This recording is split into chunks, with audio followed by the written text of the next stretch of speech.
I'd like to introduce Chris Surdak, who's the president of Surdak and Company, and a little bit of a bio here.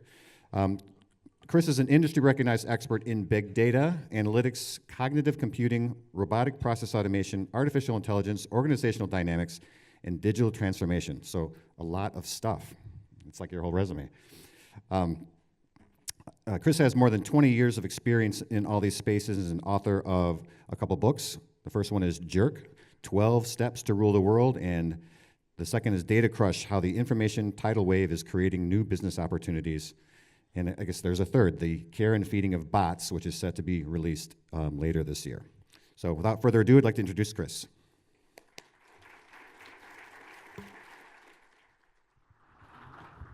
Thank you. Yeah. Ooh, stay away from that. How's everybody this morning? So I love that you're totally my kind of people. There's a waiting list to take classes on analytics. That's pretty cool. Can we turn that one off? So Chris Surdak, as Scott had mentioned, over 20 years, hard to believe, of experience in analytics. It was almost like buzzword bingo as he's going through what I work on: artificial intelligence, Hadoop, collaborative clustering of data lakes, or whatever it is we all claim that we do these days. But interestingly, I guess, early in my career, I started out building spacecraft for Lockheed Martin and NASA. So GPS spacecraft, direct TV. Anybody have Dish Network? Anybody still have TV like plugged in at home? I love asking this one. Who still has a hard line to their house for a phone? Do you know your number? Does anybody know your number? Do you answer it ever? Hence is the changing world. I think something like 100,000 people in the United States unplug from cable TV every month. So who still has cable TV and watches it? Who has Hulu instead? There you go. One of the things that I've focused on throughout my career is this topic of change. And if you stop and take a look around a little bit, the amount of change going on in our world is astronomical, whether it's Quebec trying to separate from Canada, which there's rumblings they may try that again, Scotland breaking away from the UK breaking away from Europe, which is interesting because as the UK breaks away from Europe, the Scots are the ones that are actually hanging on to all of England's nuclear weapons. And if you know anybody that's Scottish, that's kind of like a bad situation, just in case there's any Scots out here. And actually, also, 2 years ago, the ending of the longest conflict in modern history, the Civil War in Colombia. And I was actually in Medellin the day that they had the plebiscite to vote on that, which was remarkable to see the change in that country after decades and decades of conflict that they've gone through. You might have noticed there's some changes going on in our own country, things that perhaps we didn't expect so long ago, thinking that we'd have a peace dividend and hopefully we'd all get along together. Not so much the case. And I did some work on the last presidential election. I was previously with HP, and we did a lot of work on really the last 3 elections. And I kind of get a kick out of people saying, well, Russian collusion and all this is going on all of a sudden, and it's a new thing. The last 3 presidential elections were determined well ahead of time, and it was heavily based on analytics. And so I love the look on this woman's face as a pollster, like, we had no idea this was going to happen. What was interesting back at the last election, I think there were 23 different polls that were performed trying to predict the outcomes of the election ahead of time. And there was only 2 of those polls that proved to be accurate beforehand. And those were the only 2 that were based on internet polling, not phone-based polling. And all of the pundits, like this woman, said, it's internet-based, it's not accurate, it's not going to reflect reality. It turned out that those were the 2 that did reflect reality, and the 21 that didn't reflect reality were the ones that were based on making phone calls. Remember the 2% of you that still had a hardline phone to your house? So the historic belief was, I do my phone polls and that gives me good data. Garbage in, garbage out, as it turned out. More recently, and so hence the win there. And there's a lot of substantiation to the idea that the win was based upon analytics and properly applying analytics to get a disruptive result. Hence a disruptive result. And And then more recently, Zuckerberg last summer, and now again, just in the last week, talking about privacy and how someone like Facebook uses data to kind of control and manipulate us, whether we like to acknowledge that or not.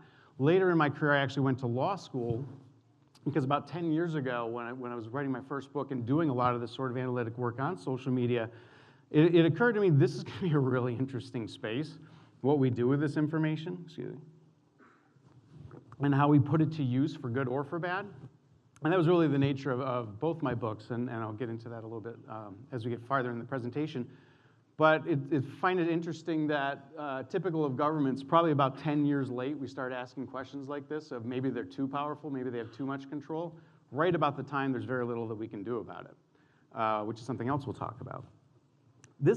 So I've presented a lot on this material. I'm somewhere in the high 600s of presentations in the last 7 years.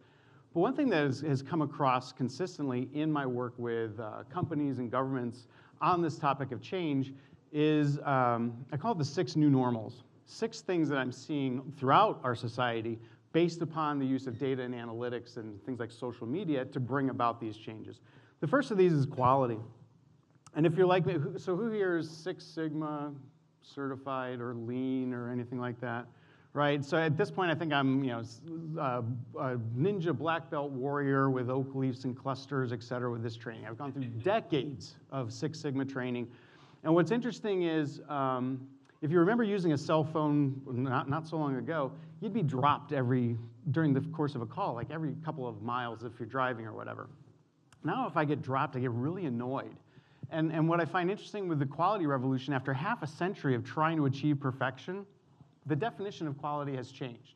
And our definition of quality now is not, did you give me a perfect experience? It's what do you do when something goes wrong?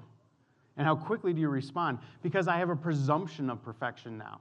We've done such a good job of meeting people's expectations that I simply expect you to give me whatever it is I want. And anyone that's flown a lot, I have like 4 million miles, we actually get annoyed when a plane gets canceled or delayed when we don't think it's remarkable that hundreds of thousands of flights go off without a hitch every day. Similarly, with hotels, companies that are really using this analytics and this perception of quality the right way are actually specifically creating failure points for their customers so that they can turn around and delight them. So if you walk into a hotel and say, my reservation is for so-and-so, and like, oh, I'm sorry, we don't have a room for you, for 30 seconds you're going to panic, right, and be really upset because something went wrong. If they then say, oh, I'm so sorry, but we have an upgrade for a suite for you, all of a sudden now you're on Facebook saying, what a great experience, I can't believe they did that for me. So there's smart companies, and you kind of chuckle like, no, there's no way they're really doing that, are they? Oh yeah, they are. Companies that are using this analytics stuff really well, they know which of their customers are highly engaged on social media and so forth, have these sorts of expectations, and then if you manufacture a mistake and fix it, they're going to be much more satisfied than if you just gave them the reservation, no problem. So again, this is 180 degrees away from what we've been trained to believe for the last 50 years, that let's achieve perfection, it's simply expected. I think it's funny that the conference has an app too. Very interesting. So who here used Waze to get here? Anybody?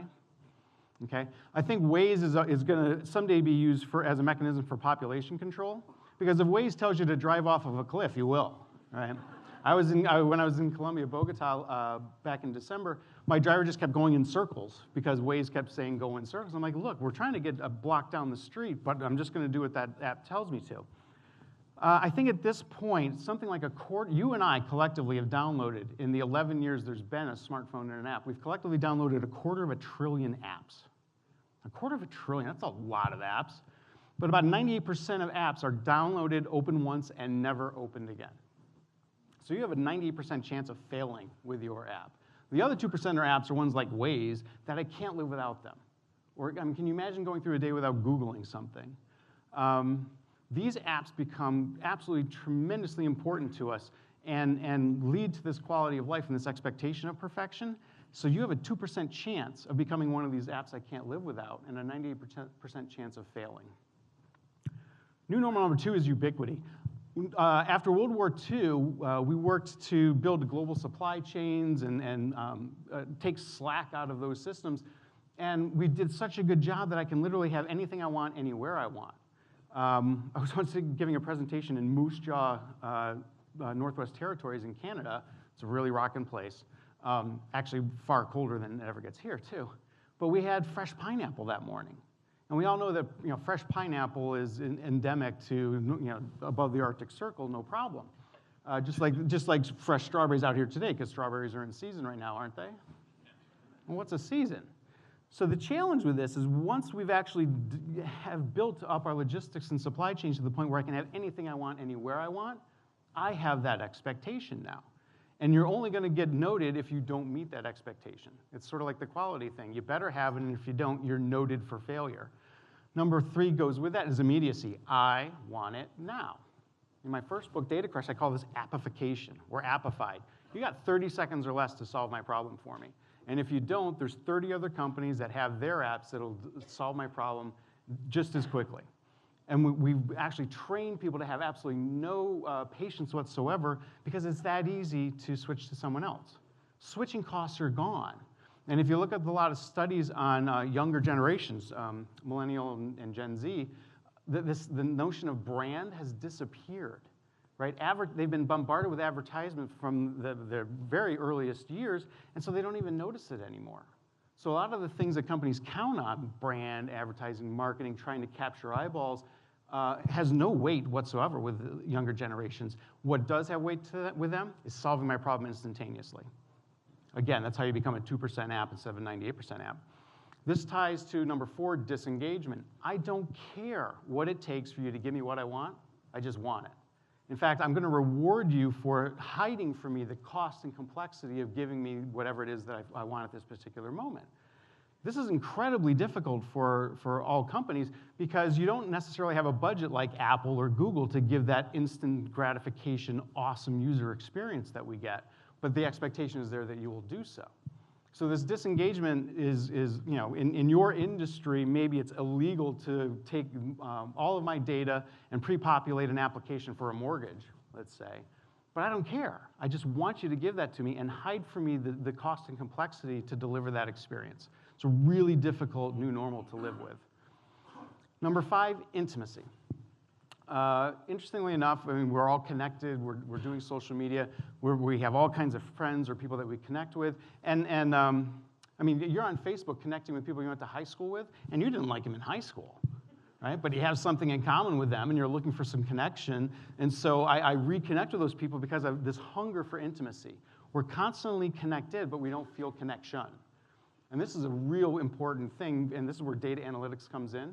If you know me and you know me intimately and you know all my wants and desires and who I hang out with, if you can leverage that, that's how you become a 2% app instead of a 98% app. Give me what I want right now and help me feel good about it. And that's number 6 as well, feel good about it, that's purpose.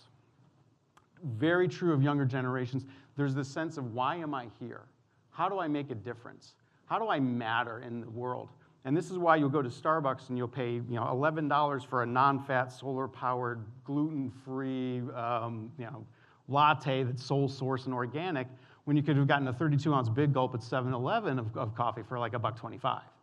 It's all those labels that make me feel like I'm making a contribution to the world, that make me feel better about the purchases and the way that I'm living my life. And this is huge. I mean, you can double the price of anything if you just put green on it, practically. So if you can connect with this need for purpose, again, down in Colombia back in December, they were talking about sponsoring trees in the rainforest. And you could actually, there'd be a tree that you've adopted, and it will write letters to you every month telling you about how its day's gone. Those letters will be written by people that live in the local community that can't really get a job otherwise or contribute in our connected society. So it's actually a really cool way of helping them develop the rural population. But they actually would sell the plot around the tree so that if you died, you could be cremated and your ashes could be buried next to your tree in the rainforest. And you'd also get a monthly report of how much oxygen you've created with your tree and how much carbon dioxide you've gotten rid of. And some of you are like, no way, right? And others are like, wow, where do I sign up for that? That's awesome.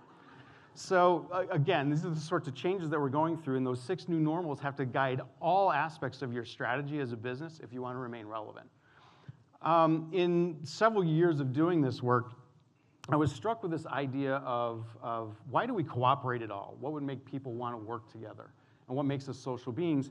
And I kind of came up with this notion of currency of power. For a social contract to work, I have to give something of mine to you so that you can use it, and vice versa. And the question became, how do we go through economic and social changes in our society? And the first question is, what is the basis of power? What is this thing that one person's giving to another in order to come up with better decisions or different decisions? Once I figure that out, I have to distribute that power. How do I give it to you, or how do you give it to me so that we can make the social contract work? How do we apply that power to come up with a better outcome, which is the reason we cooperate. If we're not generating better outcomes, we shouldn't be cooperating. And then finally, how do I control it? If we go way back in time of human history, 10,000 plus years ago, we had what I called the tool trinity. Back then, when when humans were mostly nomads kind of wandering the planet and so forth, the real basis of power, something that made you powerful in a group of people, is knowledge.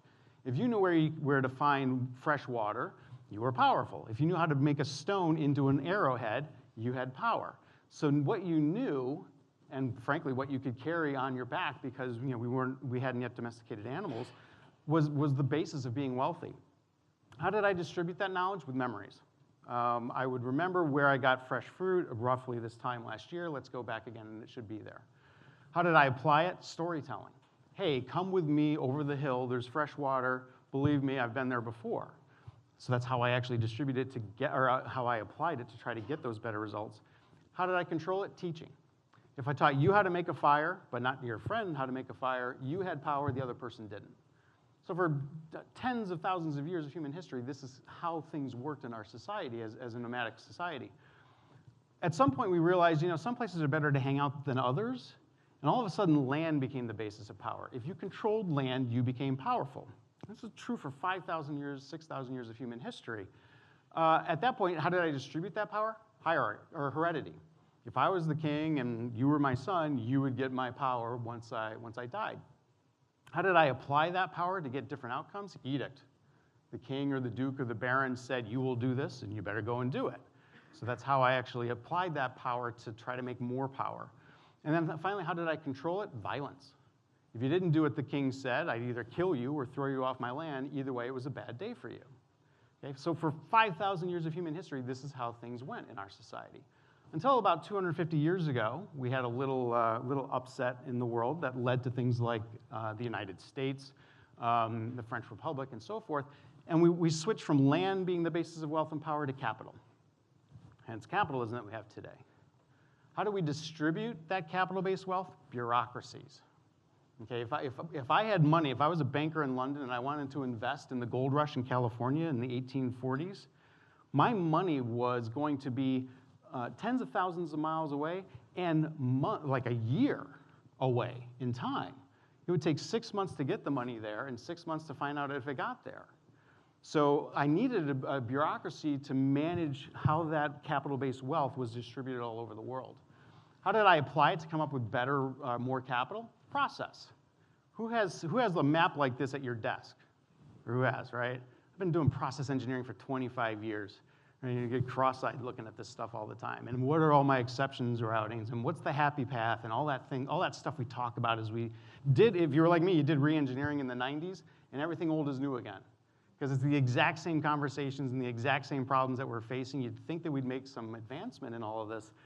And I tell people all the time as we agonize over the latest automation that we're trying to do, said the one thing that doesn't change in this equation is us. So we're still the problem when it comes to this re-engineering thing. And then finally, how did I control capital-based wealth? Rules. I call this the analog trinity. And if you're like me, in most of my career I've been an analog, this was gospel for us, right? Bureaucracy, process, and rules is how our society has run for 250 years. And oh, by the way, it was really successful. Look at how much capital-based wealth is all around us. Right? The modern world that we created was the application of the analog trinity to use capital to make more capital. And it's been remarkably successful up until recently. And now if we're seeing this sense of change that's going on around us, it's because we're moving to a different trinity and a new basis of wealth in the world. That new basis of wealth is information, which requires a whole new trinity for making more of that wealth. How do I distribute this wealth? Mobility. Whether you're talking about smartphones or Internet of Things, devices all over the place capturing information, consuming information, and delivering information 24/7. Absolutely enormous amounts of information, all distributed by this mobility stuff. How do I apply that information to make more information? Well, social media. And social media is still sort of thought of as a bit of a plaything, but it is the basis of how do I take information and make it more valuable. I'll give you an example. My Aunt Mildred, she has posts a picture of a black cat. Is it just a black cat? No, it's her black cat. And next week is that cat's birthday. So I'll put a post, hey, happy birthday to your cat. And she says, well, I'd really like this rhinestone-studded collar for my cat. Click here to buy. That is taking a piece of information, adding value to it to create more information-based wealth and a transaction. That's how I apply information in social media to create more information. And that's the value proposition that we see with the digital trinity. And then finally, how do I control it? Not rules, but analytics. So when I was asked to come here, I said, the Business Intelligence and Analytics Summit, why are we so interested in analytics? Why are we so interested in data to come up with new answers? It's because in this world where information is the basis of wealth and power, analytics, not rules, is how we control that wealth. That's why we're so interested in this stuff. And so for me, this model kind of hung together as we looked. And people ask me, what's after digital trinity? I have no idea. But it's probably something cybernetic, and it's the matrix and all that kind of scary stuff. And on the other side of the singularity, which, because it's a singularity, we can't see the other side. So I have no idea. The one thing that I will say is if the tool trinity took about 10 or 20,000 years, and the dirt trinity about 5,000, analog trinity about 250, are you noticing a shortening trend here? Digital trinity, this whole digital revolution to me is probably about 15 to 20 years, and we're about halfway through it. And so whatever is coming after that is going to be about, we're going to start really sensing it 5 to 10 years out, and we're not going to know what's on the other side until we're pretty much there. So one of the key messages in all this is that information is the new basis of wealth in the world. Land didn't lose its value, it's just not as valuable. Capital is still valuable, but it's going to lose a lot of its power. And evidence of this, because I get a lot of people saying, that doesn't make any sense to me. If I look at the top 7 economies in the world based upon GDP, here's the top 7, no real surprises there. Who's heard of FANG? So FANG in the investment community is Facebook, Amazon, Apple, Netflix, and Google. Collectively, if you take their market cap, they're bigger than France. And this year, they're expected to actually surpass the GDP of Germany in their market capitalization. So when someone says to me, I don't know about this information taking over for capital, I'm like, really? Because one of the things I say, who here used Google in the last 24 hours? Who has ever sent a check to Google? Usually there's one or two. Yeah, there's always one or two. Well, I did. Same thing with Facebook. Who used it? Anybody over the age of 40. And whoever sent them a check. But they're worth collectively this astronomical amount of money.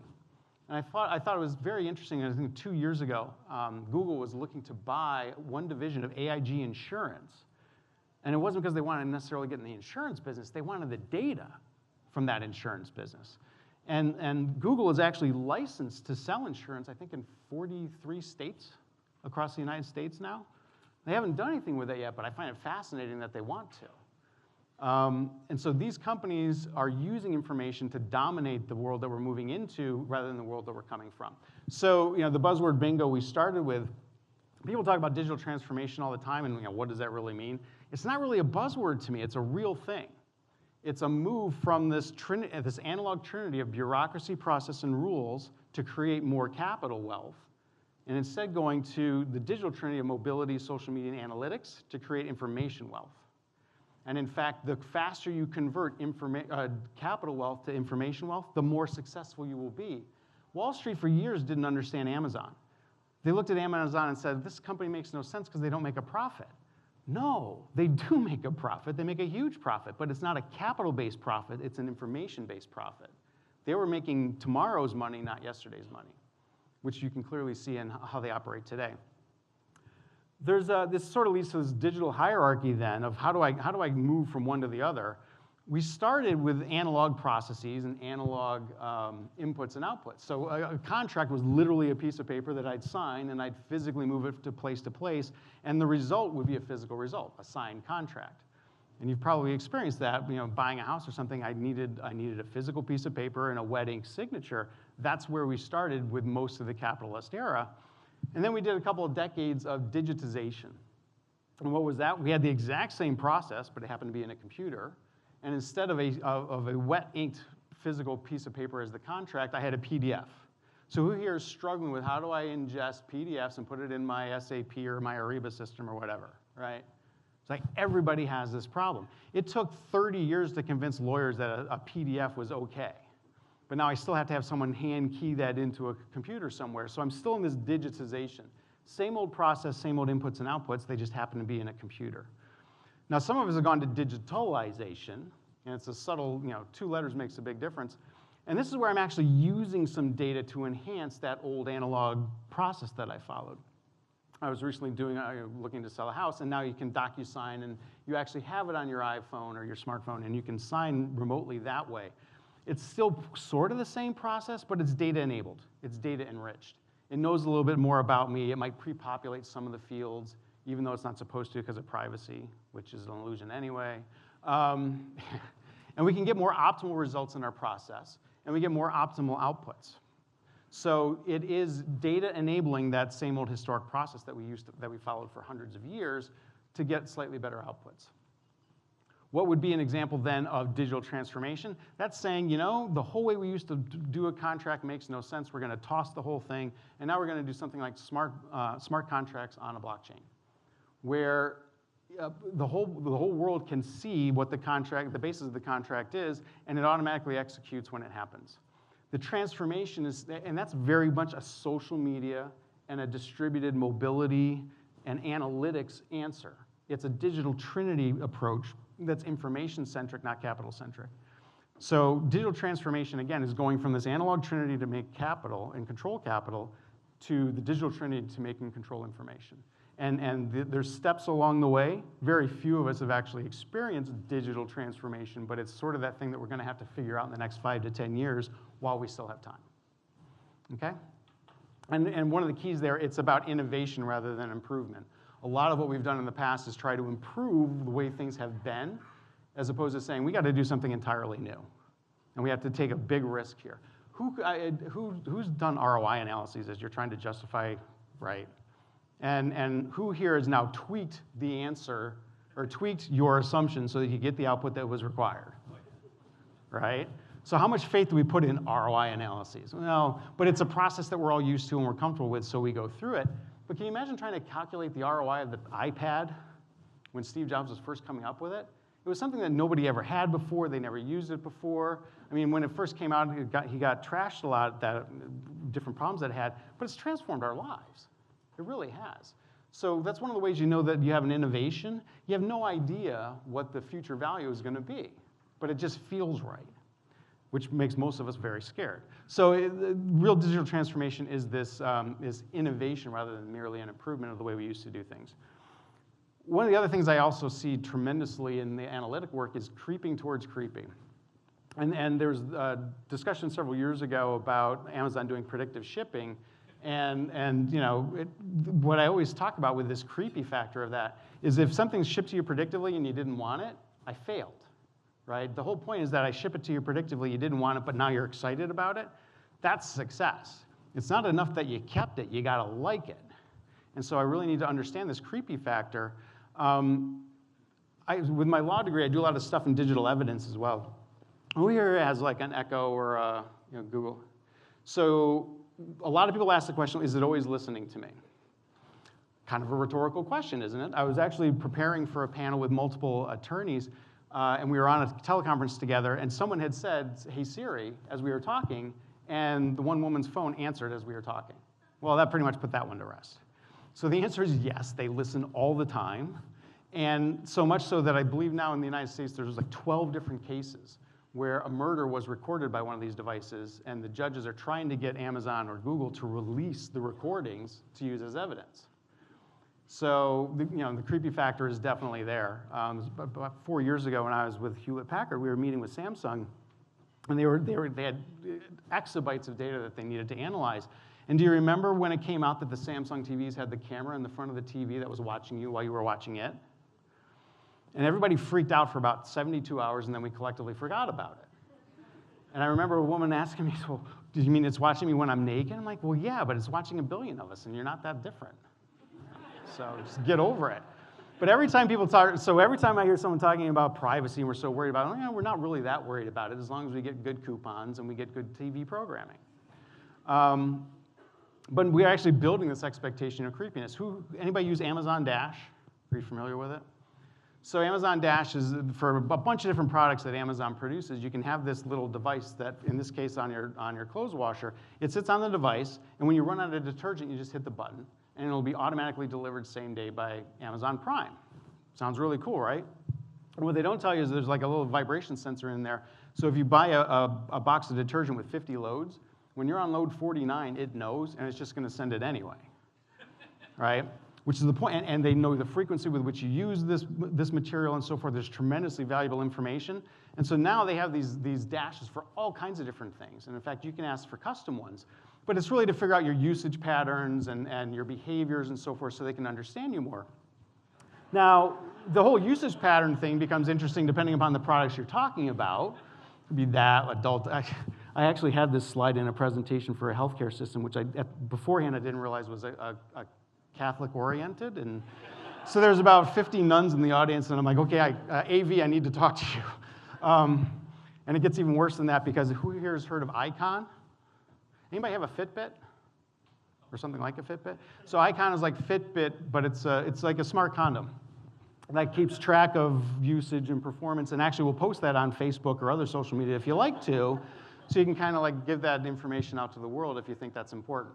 And I'm completely serious. This is a product. You can go on Amazon and buy it right now, and apparently it's fairly popular. Back to healthcare. So, this creepy factor that's coming in. Digital tattoos are another thing that's making a lot of progress now. And it used to be you could just monitor bodily functions, but now they're finding we can actually manipulate bodily functions and try to modify your heart rate or so forth based upon the interactions with the body.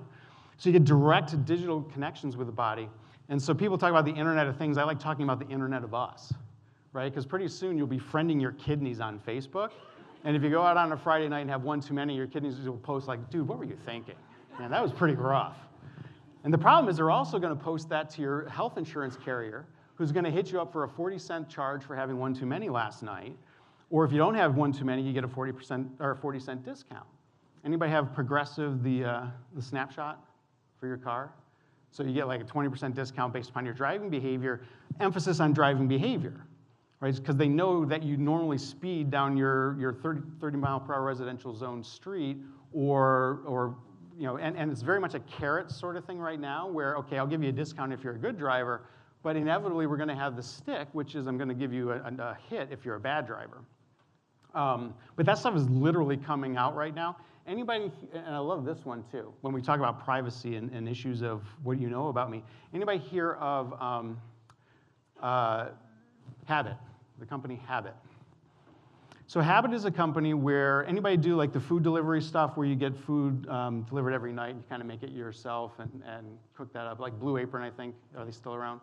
I tried them for a while, it wasn't that bad. But Habit is a company where you send in a sample of your blood, they sequence your DNA, they look for your health predilections. Do you have high blood pressure? Do you have hypertension, whatever? And then they literally put together a menu that will nutritionally work for your genetic makeup. And then they send you the food every day, and that's what you prepare, and that's what you eat. And each month you send another sample of your blood, and they keep track of your health. Habit was bought by Campbell's Soup. So I talked to companies, like hospital systems, and they're like, well, we're really worried about HIPAA and keeping people's privacy. People are giving their blood and their DNA to a soup company. And you're worried about whether or not my health records are going to go somewhere? And why would Campbell's Soup do this? Because think of the data that they get on those people. They're now becoming a healthcare provider when we used to think they just made condensed tomato soup, right? And so their goal is to resell that data because now they're getting into the information game, not just the soup game. There's huge systemic implications. Like if you look at a hospital, and I'm picking on them in particular because I recently talked to some, everything in a hospital room is now wired. And I recently saw where a hospital was testing Alexa in the hospital, and the person was like, "Hey Alexa, I'm dying," right? So all of a sudden they knew to send a nurse to see what's going on with this person. You get all kinds of new correlations and insight that you never had before, which is the point. One of the things I talk about is the difference between big data and big intelligence, or big BI, and I'll get to that in a moment. But I mean, what's the point of having the data if you're not going to use it? You get dramatically better utilization and outcomes from doing this. Recently working with Dubai, and in Dubai, if you need to get a vaccination, let's say, you'll get a notice on your app that says, hey, you're due for a vaccination. Here's the 3 closest facilities that provide that vaccination. Here's the openings on their calendar that coincide with openings on your calendar. Click here to make the appointment. And then they keep track of traffic ahead of time. So say, you need to leave for your appointment 15 minutes early because there's a little bit of traffic. Then when you show up at the hospital to get the vaccination, they tell you which parking spot you're going to park in. And if you park anywhere else, you get a parking ticket. If anyone parks in your spot, they get a parking ticket. And you literally walk in, get the vaccination, and you leave. Absolutely amazing real-time analytics and predictive analytics. And that's in use today. I mean, they demonstrated that at that time. Being in Detroit, this was kind of interesting too, about 4 years ago now. Back in 2008, when we had the big economic collapse, all of major car companies were either bankrupt or nearly so. And like 2 years later, they had record profits. The question was, well, how did that happen? Did they significantly change their cars? Not really. Did they significantly change their operating model? Not really. I mean, they got better loans. But one of the things that they did is that they realized that they had all this data on drivers. So it's interesting in a car, if you have a car with an airbag, and who doesn't these days, there's a weight sensor in the seat of the car that tells the airbag when to fire based upon the body weight of the passenger. And what the car companies realized is they had trend data on the body weight of all kinds of millions of Americans, right? So if you had gained 10 pounds over the course of 5 years that you owned your car, maybe we want to upsell you to the next larger car when it's time to come around. Or if 3 times a week someone was driving and they weighed 30 pounds less, you had a teenage driver in the household. They had paid all the money to have this data. They were sitting on it in their data centers, but they weren't doing anything with it. They started selling it. To who? Weight Watchers, apparently Campbell's Soup, right? And so all of a sudden, they had this massive amount of data that they had never monetized before, but they paid for all of it. So literally, almost every dollar that they made when they started reselling this data was pure profit. And that is what drove their profitability. They were outed, I think, 3 years ago at the New York Auto Show. And again, for about a day, people were offended and appalled, and then everybody forgot. But this is the new model. If you can figure out what data you have at your disposal and figure out how to turn that into money, it's almost pure profit. And that's part of the impetus behind doing data analytics, is to figure out that uncapitalized value that's in all that information. And so I also talk about this whole idea of creepiness. And there's this line between intimacy and creepiness, and literally the creepy line. And the key to being good at this analytics stuff is you have to be right on this hairy edge of the creepy line. And the example I give is like dating. If you like someone and they're hitting on you, well, that's intimacy. If they're hitting on you and you don't like them, it's creepy. It's the exact same behavior by the exact same person. It's just whether or not you want it. And what's interesting, if you're doing analytics on customers, exact same behavior depends upon the context as to whether or not it's going to freak the person out or give them something great. And really good companies are constantly looking for your contextual creepy line, and they very purposely want to step over it every once in a while to freak you out a little bit. But you got to know that I freaked you out because I have like 5 minutes to give you a really awesome coupon so that I haul you back. But if I'm not constantly pushing someone's creepy line as to how much intimacy are you going to allow me, then I'm going to miss it, and someone else will do a better job, and then they become a 2% app, and I'm 98%. So this is the importance of analytics and doing things in real time or predictively. So my second book, Jerk, which many would argue was autobiographical, but it was about business, When I build spacecraft, jerk is the third derivative of the equation of motion. So you have velocity, acceleration, then jerk. And jerk is a very disruptive force in something like a spacecraft. It's what you feel when you slam on the brakes in your car or you get that sick sensation of an elevator bouncing a little bit. That's jerk, and you can calculate it. And the argument was there's companies out there, at the time I was analyzing Airbnb and Uber as they were just starting up. How is it that 5 or 6 people can make an app and take over a 100-year-old vertically integrated, capital-intensive, highly regulated industry like taxis or hotels in a matter of a couple of years? How is that possible? And is there a formula for causing this kind of disruption? Because the argument was if there was a formula, then anybody could do it. And lo and behold, there kind of is a formula. Now, having built spacecraft before, SpaceX, Elon Musk, is a big disruptor of a highly capitalized, very integrated, monopolistic sort of industry. And nobody expected he would do what he could do.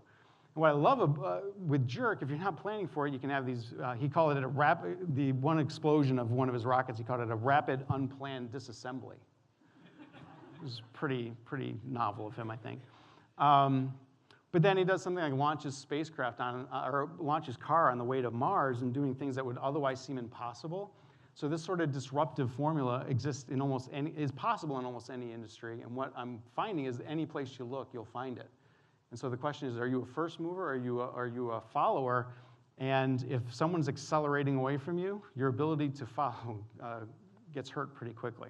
So there really were 12 rules. I'm seeing how we're doing on time. 12 rules, 12 common factors that I saw in companies like Uber or Airbnb or Tesla that really drove the ability to cause this sort of disruption and do digital transformation, make the shift to the digital trinity. And as I looked at them for today's discussion, nearly every one of them has a basis in analytics. So jerks use other people's capital. Now, Uber doesn't really own the taxis. They own some of them more recently. But their initial idea was to use someone else's taxis or cars better through the use of data. Oh, come back. Jerks trade capital for information. If I have money, I'm going to turn it into information while money still has value and I need information. That's why Google was interested in buying the division of AIG. When Radio Shack went bankrupt it was 2 years ago now, in bankruptcy court, the creditors weren't fighting over their inventory, they weren't fighting over their store space, they were fighting over their data. And if anybody recalls, do you remember ever going into a Radio Shack? It was a long time ago, but I remember going in and they'd have a Commodore 64, and every time you bought something, they'd want all of your customer information. They're one of the first companies to collect customer data, so when they went bankrupt, that was the most valuable thing they had. And then I saw literally last night that Charlotte Russe is the latest retailer to go under. And the one thing that they're fighting over there is customer data. And so, again, in this age, it's the information that has the most value, not necessarily the capital assets. Jerks remove friction, the idea of making things move as fast as possible. That's back to that being appified, and you got 30 seconds or less to solve my problem for me. Has anybody done that? Like you get an online application, you start filling out, like, I don't feel like filling this out, and you stop, you don't do it. And there's something like $4 trillion of abandoned sales on the internet every year. That's where someone was looking to buy something, it's in the cart, they're ready to buy, and something convinced them not to, usually because it was too complicated or it took too long. So we're saying, I want privacy, but when I'm gonna apply for a new mortgage, I want your app to be pre-populated with my data. Can't have it both ways. And the ability to use data to provide that disengagement and that instantaneous response becomes absolutely critical. Replacing value chains with value webs, the idea of a chain where everything has to be linear and follow a specific line of movement, we've optimized that for so long that it actually works against us now instead of working for us. And then a couple that I really want to focus on is the last one, jerks look forward, not backwards. So analogs love reports. Analogs live for reports. Reports are the most important thing to an analog in the world because it tells me what's happening with my capital. Right? From the last time I looked, what has been going on with my capital? And there's actually an example of this from the law. We call it the mailbox rule. And let's say I owe you $1,000, and I write you a check, and it's in the mail. Who has $1,000? Do you have $1,000? Do I have $1,000? There's actually a rule in the law that says who has $1,000, because what's true of capital is capital has no value when it's in motion. If I can't put it, if it's not really in my checkbook and it's not in yours, it doesn't have value. It only has value when it stops somewhere, and it's either in your books or my books. Information is the exact opposite. Information has no value at rest.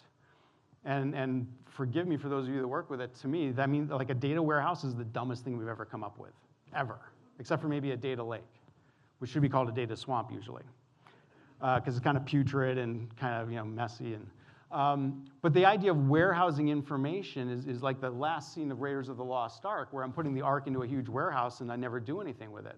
Or it's the car companies with all that airbag weight data not doing anything with it.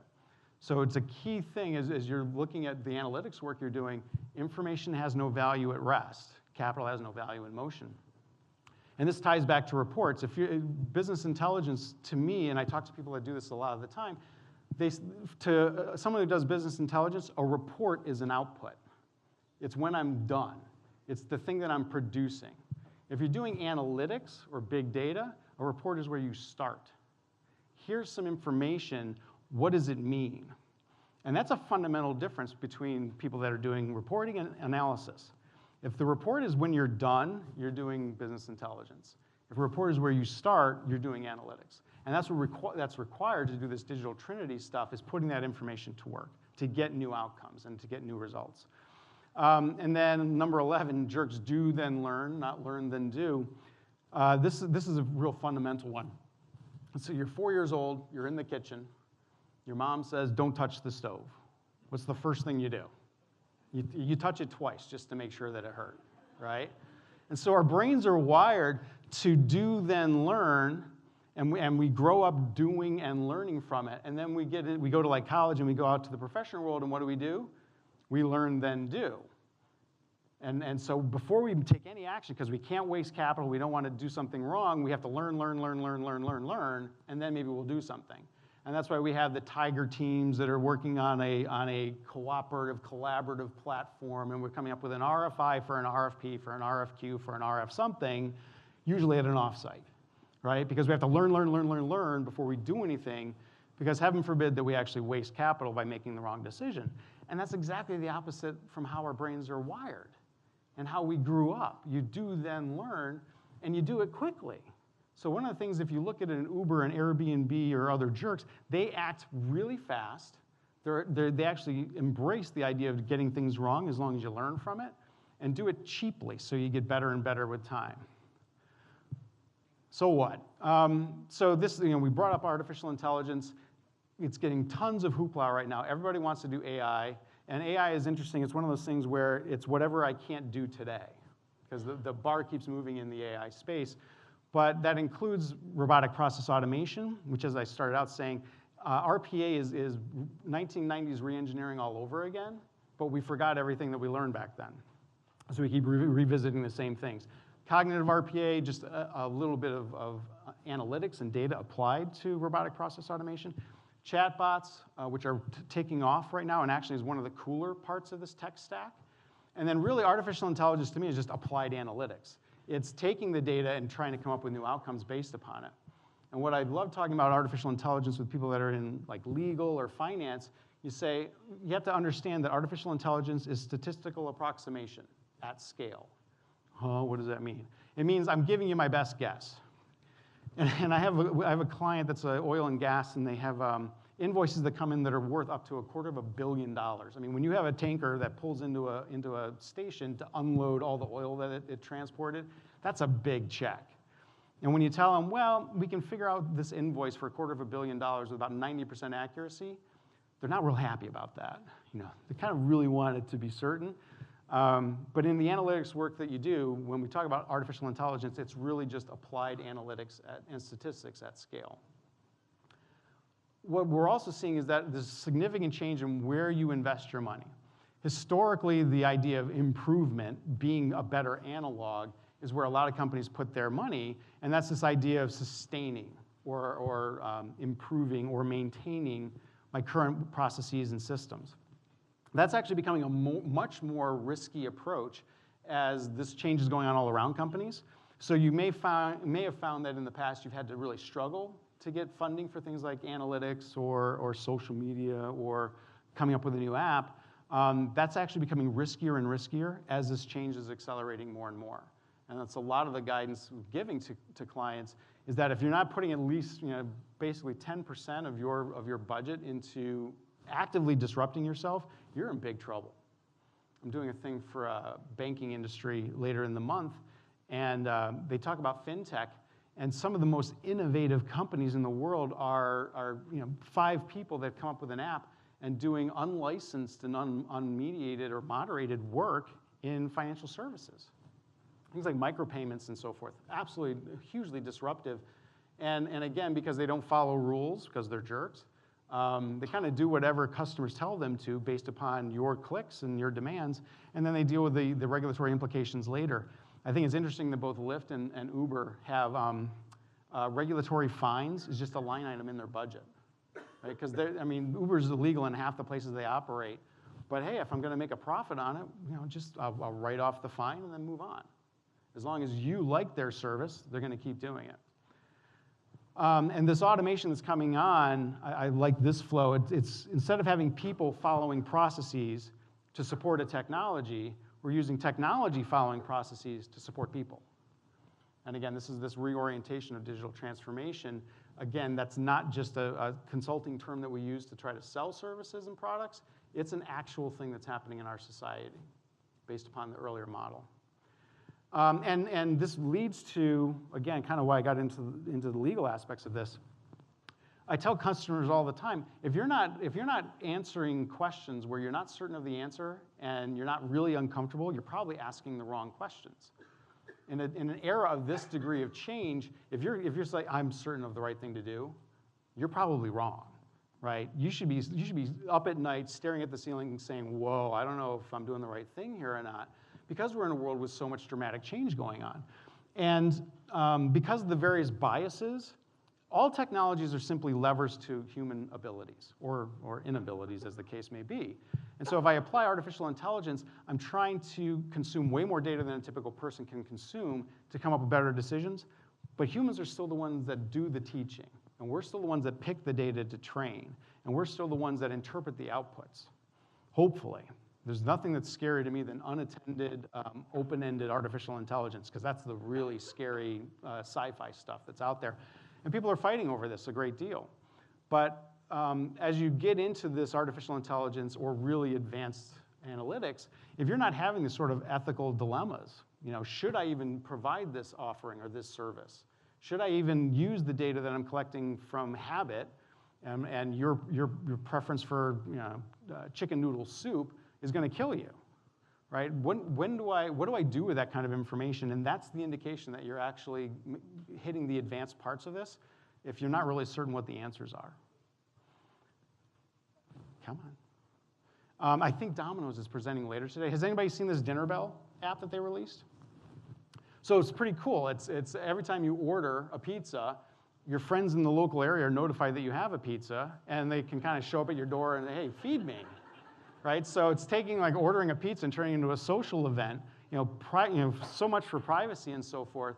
But what I thought of when I saw this is it probably cost them a couple $1 million to come up with this app and many millions of dollars to advertise this app. But what's the ROI of that?